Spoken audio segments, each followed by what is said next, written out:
guys, I'm going to quickly talk to you about beans for just 1 minute. Any kind of bean, obviously we're using butter beans, but it doesn't matter, the principle's the same.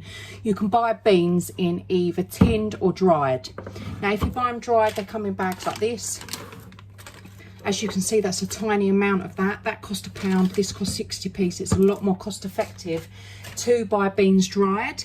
All you need to do is step 1, add a small amount of beans into a pot with water. As you can see, they're starting to split. They're going to soak overnight, so you're going to leave that in the fridge overnight.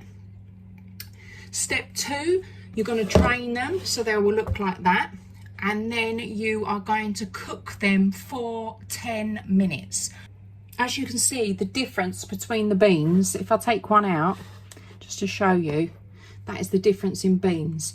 So we have soaked these overnight, boiled them for about 10 minutes till they go soft. If you can see, some people choose to take the skins off as well, so it's up to you whether you want to do that. I don't bother, but they normally slip out like that, and that's sort of like the shells. So yeah, boil them for 10 minutes till they're nice and soft. As you can see, I'm just using that for demo purposes. I can squish that together, and yeah, and then you can use them in any recipes you like. For more hints, tips and ideas, don't be shy, just click that subscribe button and tap that bell for future notifications.